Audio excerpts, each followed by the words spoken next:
welcome to a question of principles. I've got that bit right, haven't I? You have. Awesome. Good start. And we've got, obviously, Damian. And I'm sure everyone on this call knows who Damian is, but if anyone doesn't, he's an award-winning business coach, author, TEDx, and keynote speaker. And typically, he works with entrepreneurs with their mindset to give them more clarity, resilience, and the ability to perform at their peak. And Jules is, well, I describe him, I don't think this is how he describes himself. I describe Not fair. he's a smart guy. He is just a mega brain, and by day he's a financial wizard, and by night he's a superhero of science, and he's also a philosopher. He's about MBA in behavioral finance, a degree in biochemistry, and has completed graduate research in non-linear dynamics, i.e. chaos theory. So I'm going to get my coat. Bloody hell, 1-0 Jules, I'm out of here. Jeez.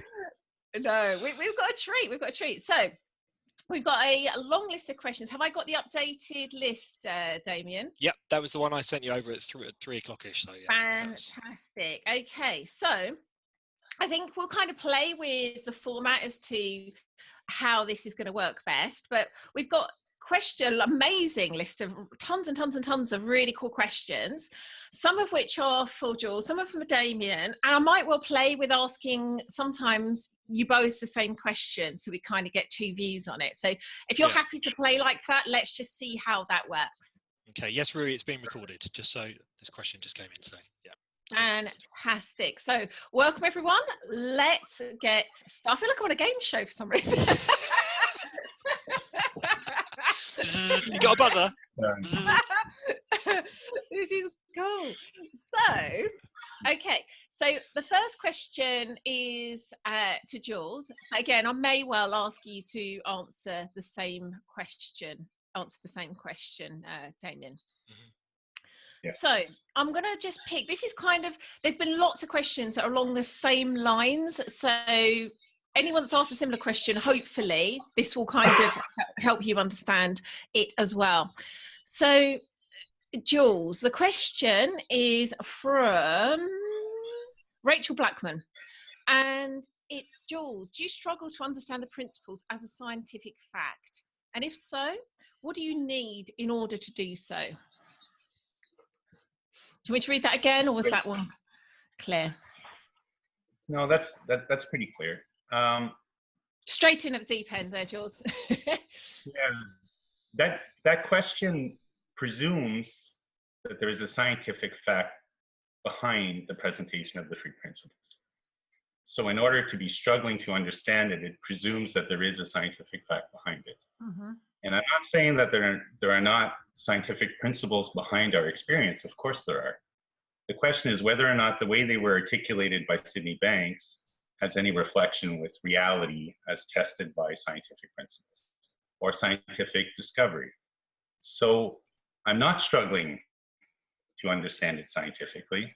I am stating that it is not a scientific principle, that there are some wonderful lessons within the teachings, and I believe Sydney Banks was a wonderful man who helped a great many people, including myself. But the way he articulated or told his story of his understanding from his enlightenment event is one that can be understood scientifically, but perhaps not acceptance that his story was a scientific explanation.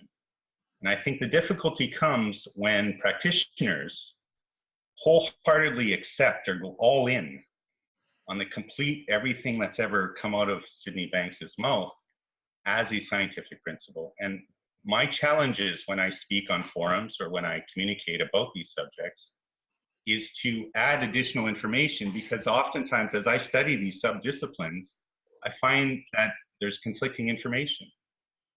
And when I propose that there are conflicting explanations, I often get a knee-jerk defensive response from some practitioners. And I understand that, and I expect it.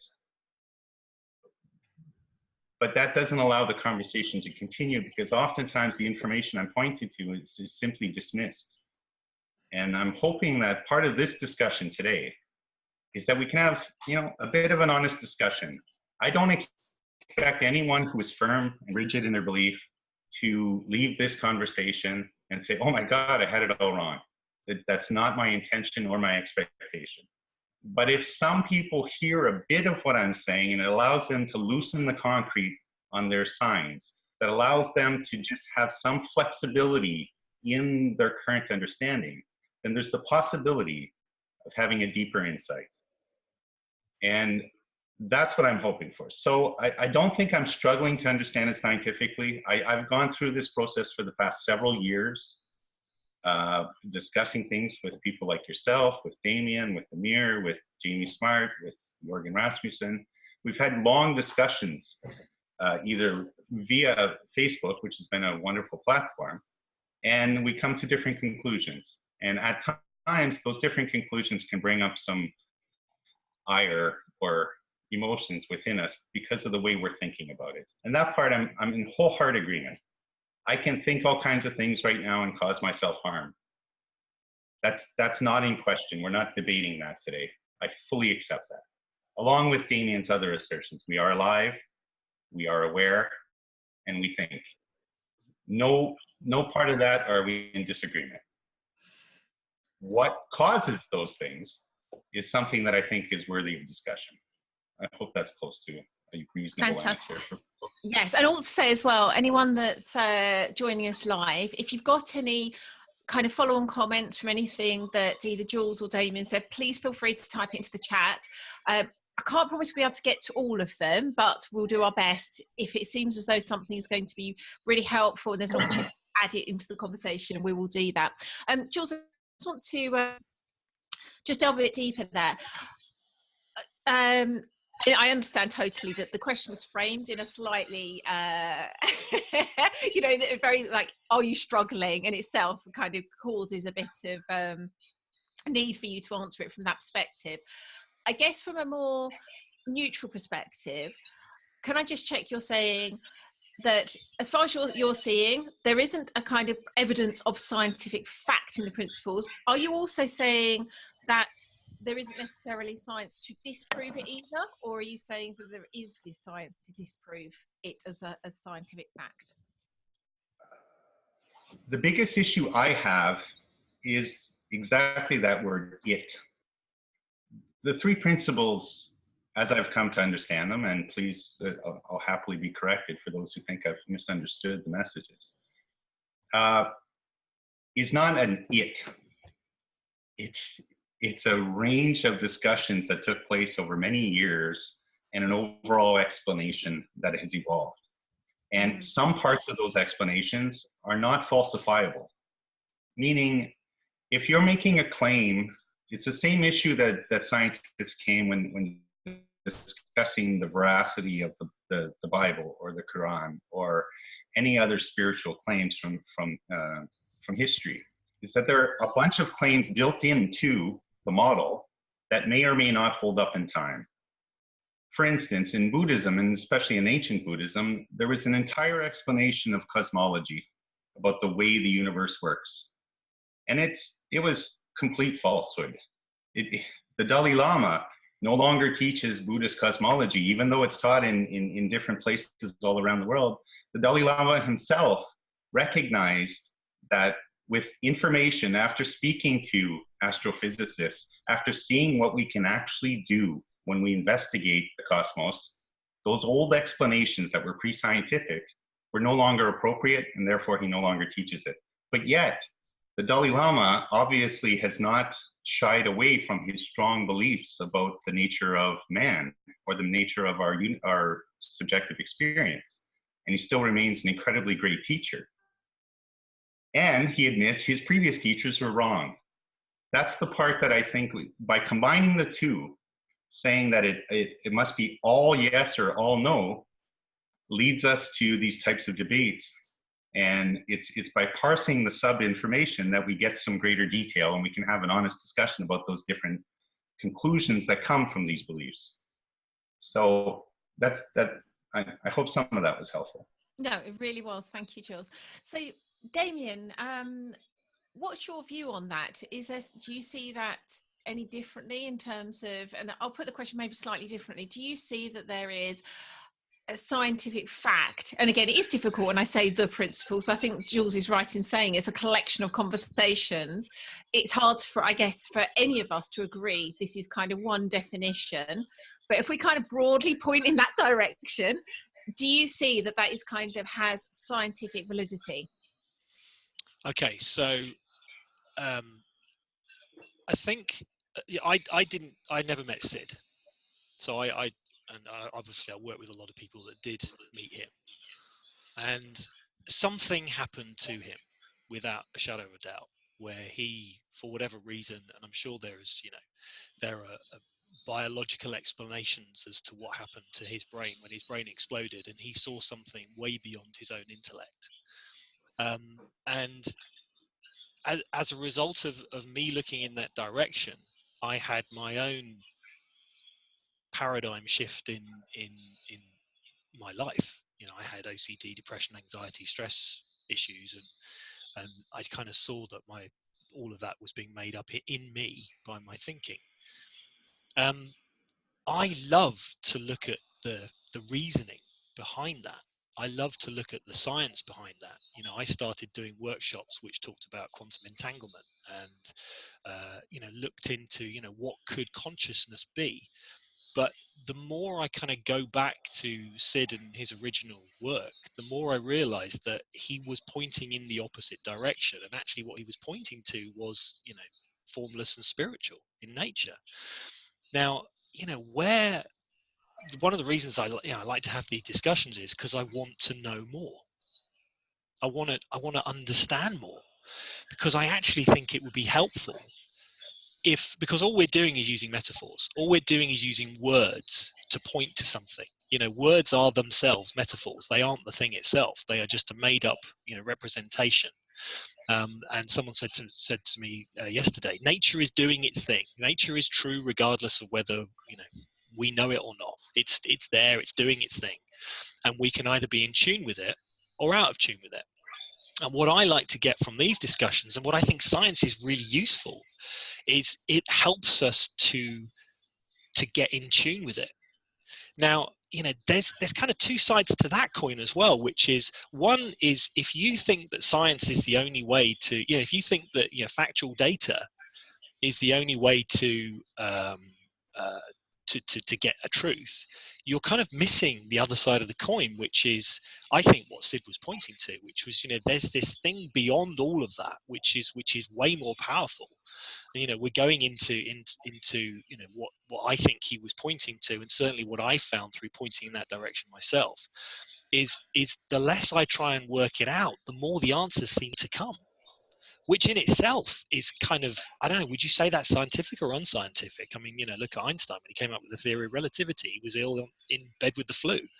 It's when do you get those moments of inspiration? It's when I'm not looking at the thing. It's when I'm not looking at the data. It's when I'm not trying to work it out. It's when I'm not trying to intellectualize it.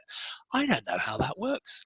And all I do as someone that points people in this direction is to say, right, there's three facts. You're alive, you think, you feel that thinking, and you can do an experiment to get people to kind of see that really quickly. Anything beyond that is above my pay grade, but that's the direction we're pointing in. And what's doing that? I think that's where science and these conversations are really useful, because we're not going to know. I mean, Sid said it himself, he saw something. There's no doubt about it. People that met him said he was an enlightened man. You could just see. Dickon, said he met him for the first time. He said he had no, judgment or concepts going on he just was present, totally present.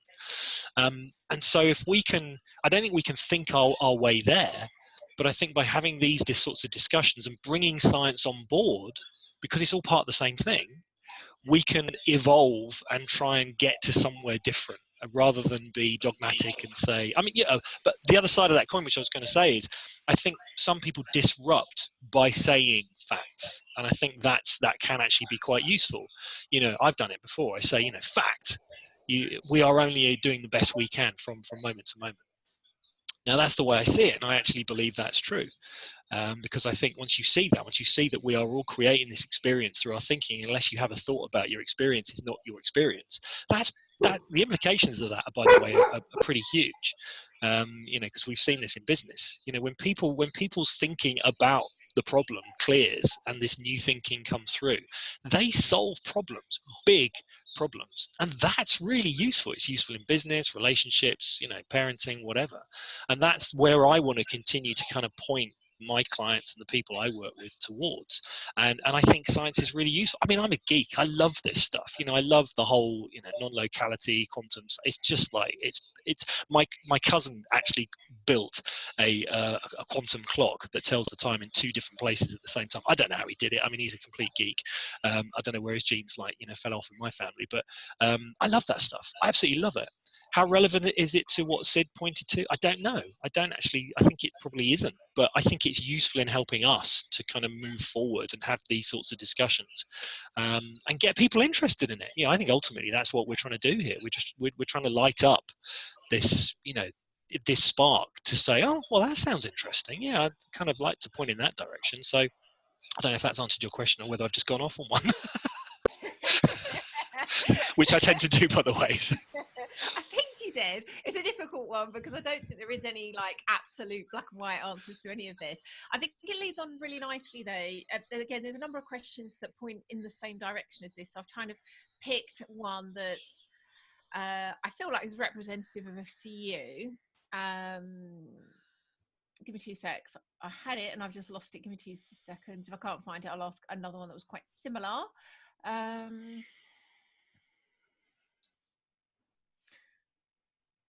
Okay, I can't find the one I was about to ask, but this is very similar.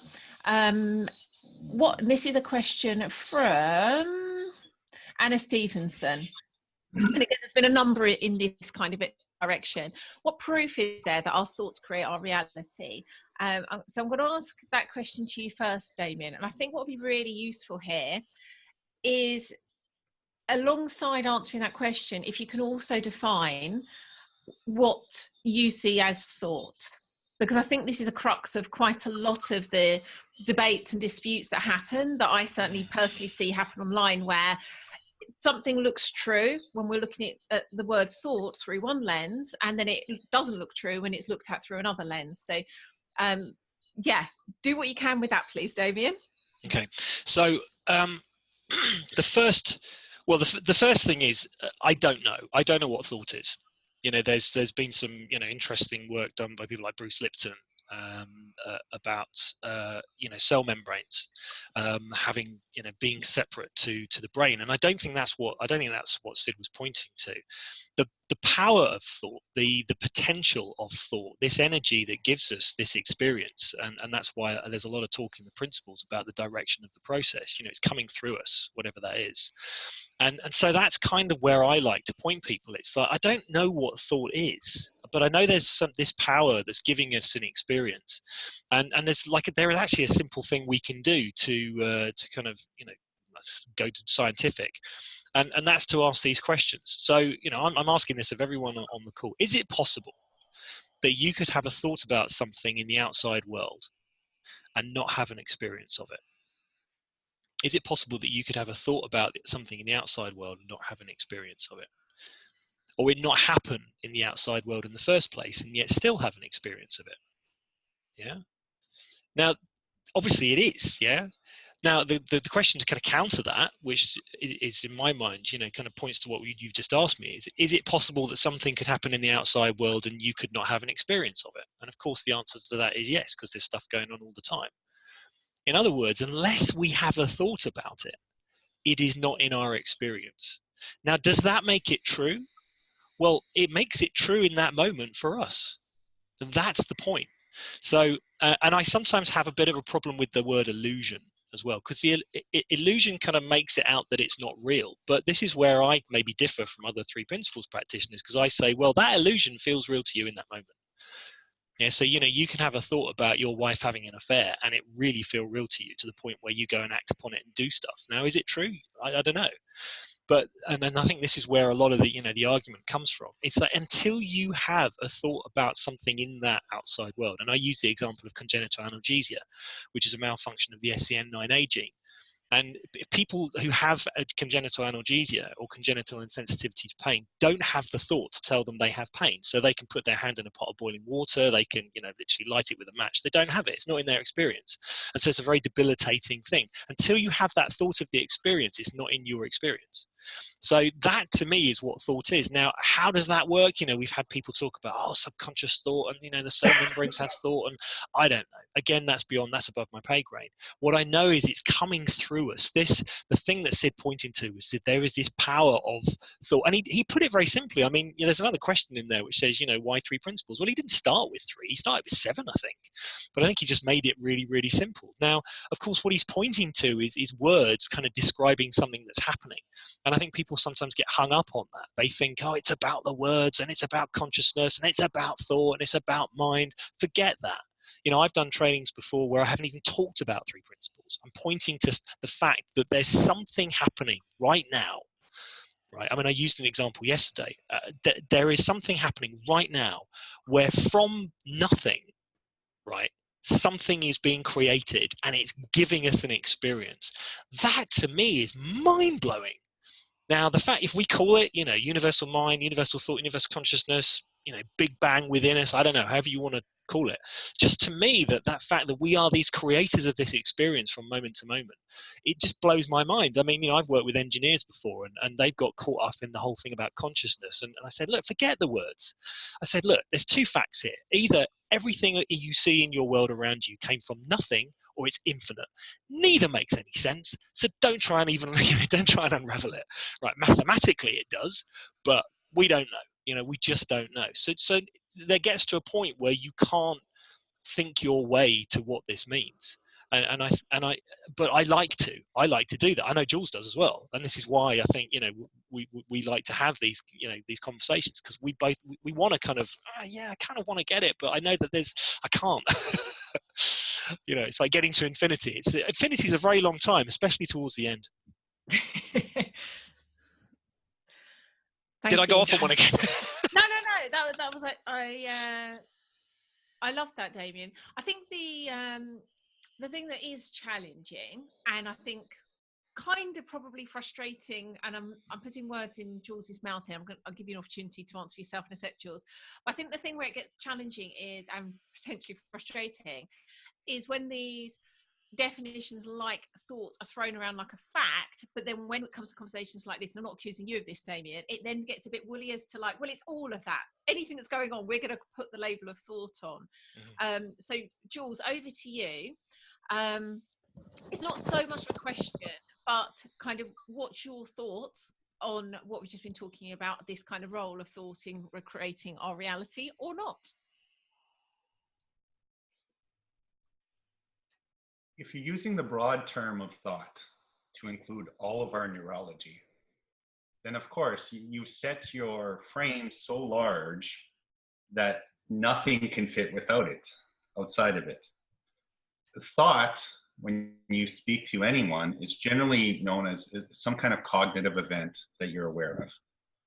Once it comes into awareness, it can be labeled a thought, whether it comes with a feeling or outside of an image, a sound, are generally lumped into thought in cognitive sciences. And I think there's great value in separating, as we spoke about in the past. I also believe that our subjective awareness is a process that's continuously being created, a dynamic system. And it creates this experience for us from our neurology, from our sense organs that I call the holodeck or the broken holodeck, because it seems real to us. And yes, I agree, every part of my current subjective experience of looking at you on this screen is generated within me. And I have insights, and I have access to wisdom at times that seems to come from outside of my personal intellect. And I may not know where that comes from, but we can study those things, and others have. And to negate everything that other professionals have studied in those areas, subjective experience is a tough subject. I mean, we're not starting with the simple one. Where do we come from, and what's the meaning of life? We'll just stick to the simple ones, like how do we know what we know? how do we experience what we experience? And those have to be broken down in order to be usefully analyzed. To do anything else is just speculation. Now, I'd like to step back because I do believe that Sydney Banks had an enlightenment event. And from that day forward, sorry, my phone's ringing in the background here. From that day forward, he was a completely different man. His life had been upgraded. His subjective experience had been upgraded from that moment. And you know what? He's not the first person to have had that occur to, and he's not the last person that's had that occur. That experience is actually not a single experience, but a range of experiences that humans can have. And it too has been studied. Now, one way to try to organize all of those different spiritual awakenings is under a subject title of, persistent non-symbolic experience. And Professor Jeffrey Martin, who's the foremost expert on this field, has spent a lot of time studying people like Sid. Although Sid, unfortunately, wasn't around at the time that he started his studies, other people like him have been studied. And it turns out that Sid's awakening experience, as I've heard him describe it through video and read all of his books, fits along the lines of these persistent non-symbolic experiences. But it's actually a continuum of experiences. And the people who have had these experiences come to different conclusions as to what's occurred to them. And what's really amazing is that they've all come to many different interpretations of what that means about the ultimate truth of the universe, based on their subjective reality. Now, if all of those enlightened people, including the stories of the Buddha, there are some similarities. There's a breakdown in this sense of personal self, but there's also some great variability. And if there was an ultimate truth that they're all getting access to directly, there would be a uniform explanation. If there was a single source of that truth outside of us in the universe coming to us, then there would be similarities that would be a lot more accurately. But it turns out that the story that people tell after they have their enlightenment event, and I've had some of these experiences, certainly not persistently, otherwise I would not be engaged in this activity the same way as perhaps the wiser people among us. But that range of outcomes tells us something else is going on, especially when you find out that the conclusions that people draw from it are highly correlated to the culture and indoctrination that they've been subject to before their enlightenment event. So if someone is told that when they become enlightened, they lose feelings, and they become enlightened and lose feelings, then that's the reality, that all feelings were an illusion. If someone comes to the realization that we are not separate beings because they lose the ability to sense their separateness, then that's their truth. And what we also learn about that group of people, there's been thousands of them now studied, is that their conviction, their sense of certainty about the truth in their story is firm, it's rigid, it's locked in. Nobody could have convinced Sid that he was wrong, ever, because his personal subjective experience was so powerful that just being around him, people have told stories about just being pulled into the story and feeling the beauty of it. And those are the subparts that I break down. Is what he discovered useful? Yes. Are the parts that he shared with people powerful enough that it helped them update their information and let go of old problems instantly? Yes. Is his story to be taken literally as truth? My answer is no, it should not. Because there is sufficient reason to believe that he, just like any other human, is a storyteller.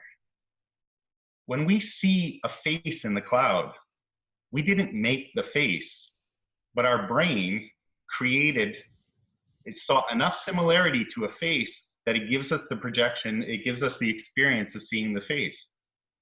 But that's how our brain works. It tries to tell stories, it tries to connect things, it tries to predict. So we get a range of stories about what it means to have the ultimate enlightenment. And to simply take someone else's description as of their subjective reality as a fundamental truth is one of the problems I see within the 3P community. That I do not believe I have access to ultimate truth. I don't believe that any human being ever has or ever will, because we are limited in how we can take in information. But I think there is great utility in taking two different parts of our awareness and separating them. We have something called sensory awareness because we're mammals. We evolved on this planet. We weren't simply placed here by an omnipotent being. We've been around for quite some time. And the sense organs have been evolving here on Earth since about the Cambrian area, some 500 million years ago. And we've studied them in different species all over the world. And there are explanations, even if you and I don't have access to the full explanation today. Does not mean that in principle it's not understandable without adding some, what I call fudge factor. And I apologize if that's harsh, but all throughout history, if you ask someone older than you why something is, they will tell you what they understand that something is. And if they had never contemplated the idea before, they might come up with a rationalization that makes a lot of sense to them in the moment. And none of that could be true, or it could be accurate. When people have insight moments that Damian was talking about, that field has been well studied as well. People who are thinking about a problem and then let it go with play, with distraction, with mental clarity from meditation, new answers come to them. But those answers are not a download from, in my view, because I cannot consistently prove that it's not a download, but I'm saying there's a pattern that evolves. People get insight about things that are bothering them. They don't get insights to solve, if you're a librarian, you don't get insights to solve a quantum mechanical problem you've never even known existed. The insight that comes to us comes from our actions of using our mind. And our mind then, when we're downtime, in dreaming, when distracted, when going to the bathroom or taking a shower, then we have a new prediction about what's going on. And if that seems right to our brain, we also get this feeling in our gut called the feeling of certainty. But that feeling of certainty has also been well studied. And it's shown to be in error a lot. A lot of people have great certain ideas that are completely false when they later check it. So if we're teaching people to find more insight, if we're telling people that they have a lot more wisdom within them than they currently have access to, that's true. If you tell them the next insight they get is a download from the wisdom of the universe or from God, then now they're less likely to leave room to update or challenge that insight. And they believe that wisdom doesn't require some effort in contemplating problems. And the history of science has shown that that's actually the opposite. When people have their insightful moments, and we can look at all of them, we can look at Newton or Einstein or people like Planck that we had talked about, there's a lot more to it than the simple little memes we can throw up on Facebook. And I'd just like people to relax a little bit about the idea, just for a moment for this presentation, that the insight comes from the universe rather than from the neurology of the functioning mammal that we are. Can I just comment on that? Again, this is the way I see it, and this may not be the way that other people see it, but just logically, we are part of nature. We are part of nature. You use a metaphor, drop in the ocean. Yeah, that drop in the ocean, no matter how separate it becomes in spray, is still part of the ocean. So as part of nature, we are part of that which is doing the creating, whatever that is. So, in my opinion, I feel that we are co-creators in this. When we tune into it, like when I said about, nature's happening regardless, and we can either be in tune with it or out of tune with it. What I find is when I get in tune with it, and when I point people to get in tune with it, it's like we're like radio receivers. We kind of get this stuff, and things happen. Like I see my OCD thoughts as being created by me and not useful, therefore I don't have to pay attention to them, as opposed to, you know, years of having medication and CBT and hypnotherapy where I was trying to change my thinking. I suddenly thought, hold on, why am I trying to change something that I've just created and is an illusion anyway? That doesn't make sense. That to me is an insight of use. And so, you know, I get really clear about this. Is I'm just going to tell you 3 things. And sometimes I say I don't even talk about the principles. It's like, you know, we are this energy, whatever this energy is. We don't know what that is.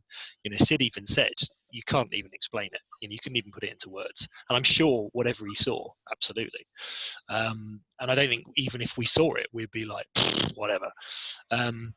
But there is this energy behind life, and you know, it seems to have this some sort of intelligence built into it. You know, my own version of that is when my little 2-week-old daughter, she had a bout of reflux, and you know, my partner and I, we were freaking out. She was going blue, and she tilted her head up and to the left, and out came the milk. You know, she didn't watch any YouTube videos to get that information, and she wasn't given the manual by the nurse. You know, that information's built in, and so how does that happen? Well, there's something doing something that's kind of cool, right? And we're part of that. And when someone gives you like instruction manual to how something works, and you read it and it just kind of makes sense, you start to see, oh, I didn't know that before, because I didn't know before that, you know, I was creating my experience. I was creating it. It was coming through me, and I was creating my thoughts of OCD and stress and anger and stuff like that. And that's not that I now don't have those thoughts. I have those thoughts all the time. It's just that because someone gave me a manual and said, oh, look, you know, actually, this is happening in you. It's not a reflection of your life. It's a reflection of your thinking in that moment. It was like, well, that's bloody useful. And so really that, and I know, you know, when I work with 3 principles practitioners, I only do, you know, training with a few. We're really clear about that. It's like, you know, we're just pointing people towards something that we think is useful. But I think actually part of the problem maybe is when we get into language, you know, we say things that are true and are facts. Well, we've made those up. You know, we've made the words up. It's only our representation of it anyway. But there is, if I may, there are such things called facts based on our agreement on language. If we agree on the distance of a meter, and then we measure something that is 2.3 meters, that is then an agreed upon fact. Well, now, unless they change the speed of light and then the measurement with it. So if you look at Rupert Sheldrake. Yes. So, and that's what you just mentioned. Actually, it's wonderful, Damian. What you just mentioned is the importance of understanding our models. Yeah. Because in Newton's time, if you had responded as you had, he would say that's an impossibility. That distance and time and speed are fixed things that cannot be altered. And it was only when, several hundred years later, Albert Einstein was taking a look at some of the problems of Newton's ideas. Newton came up with an incredibly accurate way of describing something that we see, that we call gravity. And the repetition within the 3P community is that the principles are like gravity. They're a fact of nature. And perhaps they are, but the way they are being explained is nothing like gravity. Gravity is a mathematical description about the properties of movement. And when Newton derived them, he didn't know why it was happening, but he solved for this factor that he called the gravitational force. And that gravitational constant, 9.8 meters per second square, was reliable over and over and over and over, all over the Earth. It allowed them to create missile systems that early missile systems, which were just projectiles and cannonballs, that were precise and could be calculated in advance and predicted. And it's only later on, when doing detailed follow-up, that we notice that things like, if you use Newton's equations to predict Mercury's orbit, it's false. Mercury appears to have a wobble. And that wobble was unexplainable with the model that Newton produced. So Newton didn't discover gravity, he described something that was there. when Einstein came around and said the nature of reality is not some magical force between objects, but space-time itself curves. We don't want to go into that area, it's far too complex. But it's enough to know that when people use simple little memes, like principles are true, or a principle like gravity, they're misunderstanding the nature of the metaphor they're using. And when people like myself or other physicists, and I'm not a physicist, I'm a biochemist, but I have an unusual way of looking at biochemistry because I was recruited in my third year of university from a brilliant physical chemist who wanted to take the field of chaos research and apply it to why a cell divides. So my undergrad and graduate research was in how the cells divide.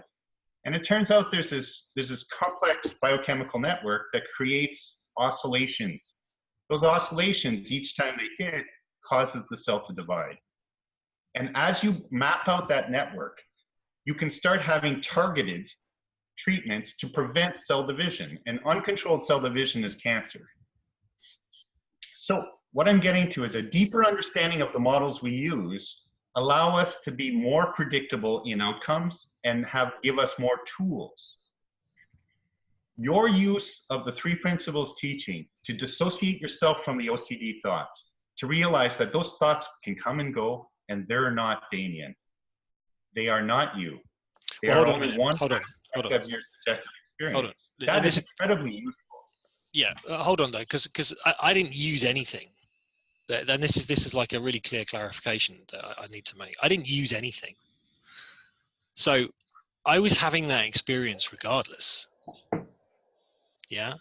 What I saw as a result of seeing the roadmap, I guess, was useful to me. And this is why it's impossible, and I think it's actually really dangerous to start to say anything apart from, are you alive? Yes or no? Yes. Are you having a thought right now? Yes or no? Yes. Are you experiencing that thought? Yes or no? Yes. Okay, those are the facts. Anything above that is now, we're into unknown territory. Now I didn't even, at the first, even that, I didn't even see how relevant that was.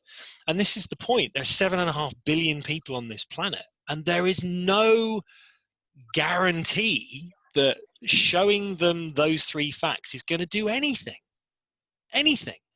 It probably won't for a lot of people. But what's happened time and time again, I've worked with people, I've got no counseling experience, no counseling qualifications, no psychotherapy experience, no psychology degrees or anything. And yet I've worked with people and I've told them those three facts and I've pointed them to, how something is working. And they've had an insight into their own experience, which has changed their life in an instant. I could never have got them there. Doesn't matter how much, training I ever had. One lady who had been in therapy for 28 years had one insight about her mum and what happened to her when she was abused as a child. And everything changed for her in that moment. So, this is, I think, you've highlighted a really important danger, which is, we're not saying, understand the principles, get a better life. We're not doing any of that, and we shouldn't. I don't think anyone ever should do that. I think what we should do is start with, are you alive? Are you thinking? Do you feel those thoughts? Yes. Well, okay, now let's explore that and see what happens as a result of that. And I think this is where science can help, because there's things, as I say, I've used science examples, and I think it's really useful to do that. But I think we can't, I think, and this is, again, I never met Sid, and I've only ever met people who've met him, but the more I point in the opposite direction to the spiritual, and I hate using that word because, I'm an atheist. I think religion is like a foul thing. It's caused more, deaths and cancer. And I'm not talking about religion in any way, shape or form. When I talk about the spiritual, I'm talking about the formless.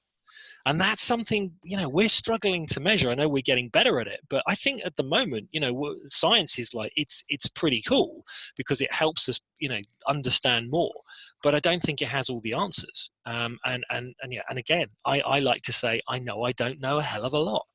I really don't know a hell of a lot. And I want to know more, but just having, you know, Einstein said, if you can't explain it simply, you don't understand it enough yet. And to me, that's the principles. It's like, well, if you just point people back to you're alive, you think, you feel those thoughts, well, that's a really good starting point to get people to kind of see something that they may not have seen before, which is, you know, a lot of people don't even know that thoughts involved in their life, or that they aren't experiencing the outside world. They are experiencing their thinking about the outside world. That's a big, you know, that's a massive paradigm shift to get that. It's like, oh, because I worked with a lottery winner recently from Poland. The moment she found out she won the lottery, she was scared, absolutely scared, right? Like beyond belief. Because in Poland, right, if you have money, your kids get kidnapped. And she just won the lottery.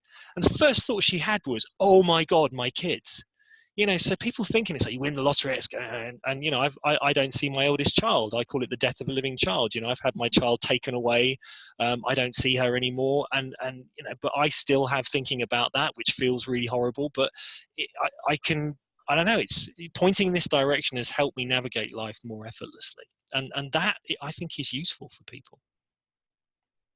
Thank you, Damian. There's a question that has come in, which I think is a bit of a segue, but it's also like an awkward question, as in those kind of 3 facts. I don't know if you use the word facts, but those sort of 3 things that you point people to. The second 2, if I'm right in thinking, were kind of your thinking and you're experiencing those thinking. And the question I've had here, which actually is by the co-founder of Primal Happiness, Jonathan Wilkinson, and he's asking, have you experienced thought-free consciousness, either through the use of plant medicines or psychoactive substances, or without, which is related to what Jules was talking about earlier, about that kind of, I can't remember the acronym, but kind of post-symbolic experience, where people have experiences without, it seems, symbolic thoughts being involved. So, I mean, it's up to you whether you want to answer the question personally, but I think it's a really interesting one in relationship to what you're talking about there in terms of those 3 things that you're pointing out to people. What when people aren't thinking? What if people have an experience, but it's not thought created? Who's this question to? Let's start with you, Damian, just because it kind of works quite nicely off the back of what you were just saying about those sort of 3 helpful things. Oh. Well, yeah, I'm not too sure you can have an experience that doesn't come through your thinking, can you?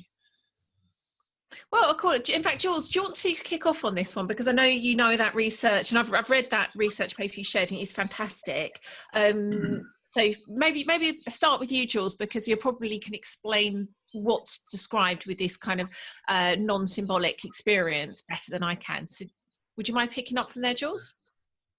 Sure. I can do it by describing the first time I had an awareness of experiencing it. I train in karate. That's what I do for fun, or did in the past at a fairly high level. And my instructor, he's an incredibly good martial artist. He's president of Karate Canada. One day I noticed that he had made up his mind, I'm going to learn a lesson. And while we're sparring, the sparring became a lot more intense very quickly. And I was already, here's some clues as to when these things occur. I was already exhausted from, like, mentally and physically exhausted from the workouts. And then we began fighting, and there was a sense of danger. I could really get hurt today if I'm not careful and if I don't block. And after the first hit, my mind disappeared. I was no longer here. I still had an experience, but I was no longer driving it. So for the next 30 to 50 seconds, I moved in what seemed to me incredible slow motion, like the whole world slows down. There is not a single thought in my mind. It is unity experience. Very similar to what people describe when they lose the self through meditation or through physical injury or a car accident. Sometimes in the midst of a car accident, there's this moment of absolute clarity where there is no external thought, no external experience. It's just happening through you. That is something that's in all of us and we can find more of. But in that moment, it also led me as to a bit of a clue. What are the things that shut the mind off, the autonoetic or the self-referential mind? is a layer of mental activity on top of the sensory awareness. And that moment of clarity it comes with bliss.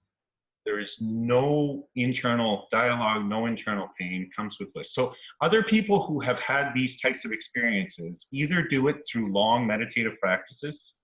They happen in a moment of risk when there's no longer time in the situation to have this delay. We live between 30 and 500 milliseconds behind real time. Our experience of seeing the photons come off this television screen into my eyes, my experience of it is 30 to 500 milliseconds after it actually occurred. And it's because the brain is constantly recreating our experience. But part of our neurology has the information way before we have the experience of it. And during times of crisis, when under attack, when in the middle of a car accident at high speed, reaction times, if we had to wait for our mind to give us an awareness, then send the signal through the motor cortex to move the wheel, we would not be able to adjust to this high speed accident. I would not have been able to block those punches that were coming in very fast and intending to hit me. But for the next 30 to 60 seconds, my instructor stood back and go, what just happened there? Because 10 to 15 attacks in a row were just absolutely thwarted and effortlessly countered. And that effortlessness is part of what many of us are striving for, to get out of our minds. When we have that moment of clarity that's described by many in the community, that clarity is not having our actual experience we're in being overridden by this interpretation that the mind is making of it. And when we get fully engulfed in the moment of now, however we do that, there's a silence that comes to us. And for some people, that silence, when it comes from training, never goes away. They never again have a thought outside of them happen. And for some people, and one of the famous ones online, and he's much more in tune with the 3P description than I'm giving, is Gary Weber. And Gary is a wonderful, he's a researcher. His non-symbolic experience is now permanent. He lives in a non-dual state. And yet you can each email him and he'll respond to you. He's very gracious with his time and energy. He comes to the conclusion that there never was a need for the self. And once you get rid of it, you can still live a wonderful life. And his experience is that one of unity, and he doesn't feel like any of his actions come from him. They come directly from the universe.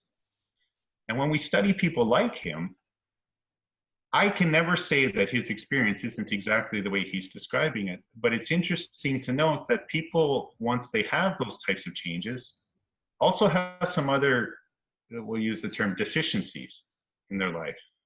They have a hard time planning for where they're going to be next Tuesday at 3 p.m. because they make an appointment because they are not making the appointment. The appointment's just kind of out there in the universe. So what I'm getting to with this is Sid's experience was incredibly powerful, incredibly powerful to him and to those around him. It changed his life and made him a better person. And listening to his videos, I feel the connection that he shares with the world, as I'm sure many of you have. But is that description also reality?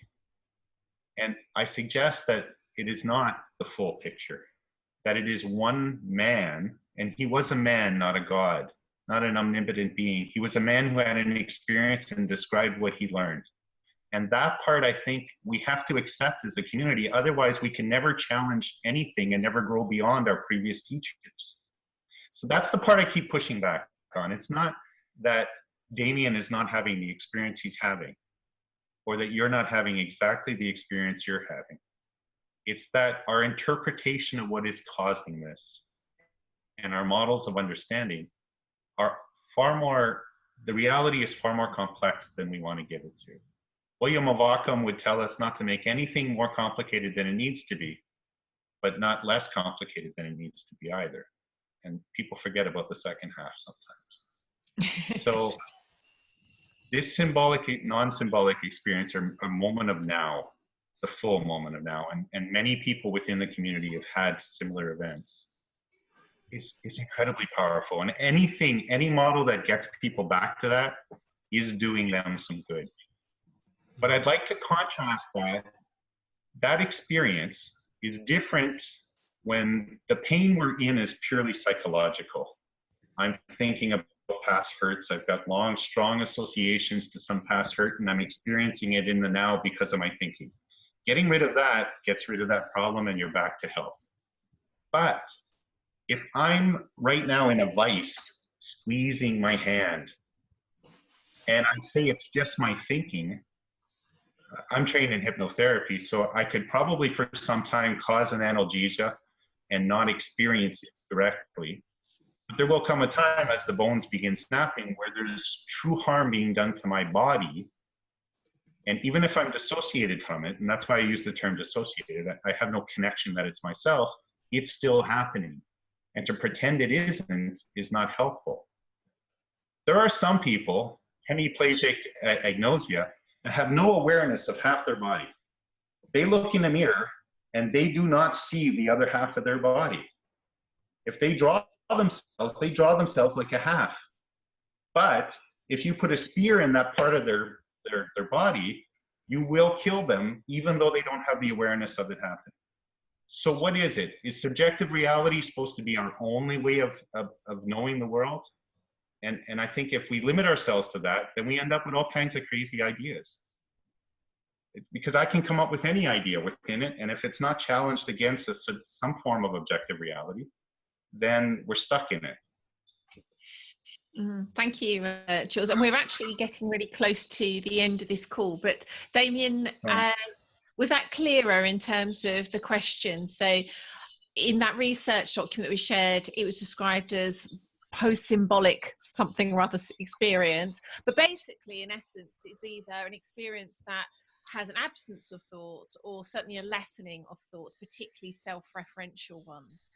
I mean, I don't think it really matters, because what I'm pointing to is that it's all happening within you. You know, you're having this experience and it's happening within you. And whatever's going on, you know, I think we're just touching the tip of the iceberg in starting to understand how the human body and the human mind actually works. But it's still happening within you. And really that's what I'm pointing to, and that's what I continue to point to. And I'm you know, I think Occam's razor is fantastic, because I think that's the simplicity of that is, well, why do you need to make it more complicated than that? You know, why do you need to you know, look at the different levels of thought? And it's I don't, you know, we're calling it thought. We're calling, there's some energy that's coming through you that's giving you an experience, and it's happening, you know, within you. And until you have an experience of that, you know, through your consciousness or whatever you want to call it, it's not in your reality. And really that's where I draw a line in the sand. It's like, okay, this is what I know, right? This is what I found is useful, and everything over this side of the line is now we're into, you know, this is what it means to you. And as I said, you know, some people will hear that and it won't mean anything, and other people will hear that one simple thing and go, that changes everything. Now that in itself, I think, is mind-blowing.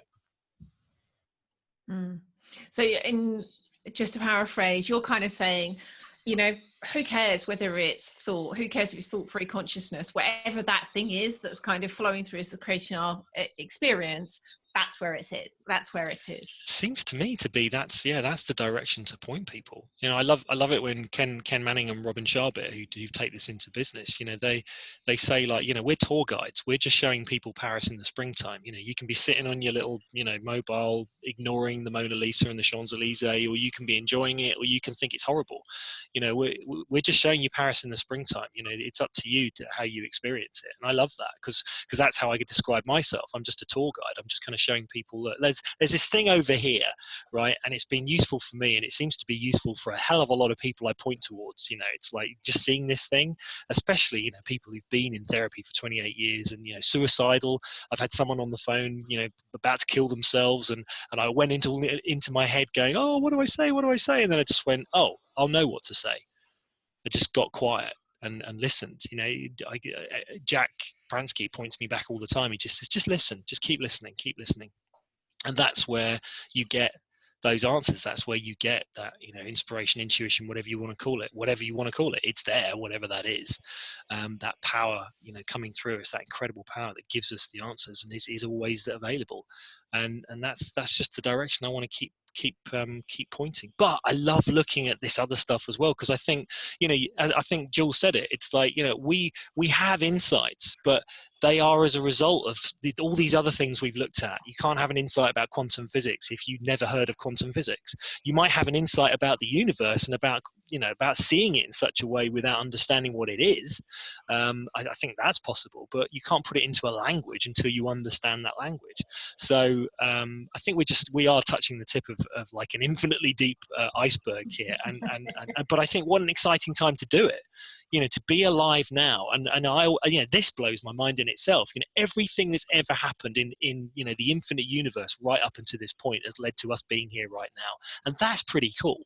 You know, the fact that we can be here, like looking at stuff on technology and thinking about this stuff, and actually like pushing ourselves in this direction, and then going and having a walk in the mountains and having an insight that goes, oh wow, that thing that Jules said, you know what, that sparked this idea. I think that's what I love about this, and that's certainly the direction I want to keep pushing, and I'm grateful to Jules for, you know, for pushing against it, because I think it's really useful. I really do. I agree. Well, this, as you just said, I think we're just sort of scratching the surface of this stuff, an hour in, and it really does feel as though, although we've covered some amazing ground, there's just so much more to explore on this topic. But yeah, thanks to both of you. That was fabulous. Thank you, Leanne, for taking part. Thanks, Jules. And thanks everyone else for being on here. Bye, everyone. Have a great day. Yeah, Merry Christmas. Oh, and a Merry Christmas. Yeah, absolutely. Happy holidays to all of you. Bye-bye. Bye-bye. Bye.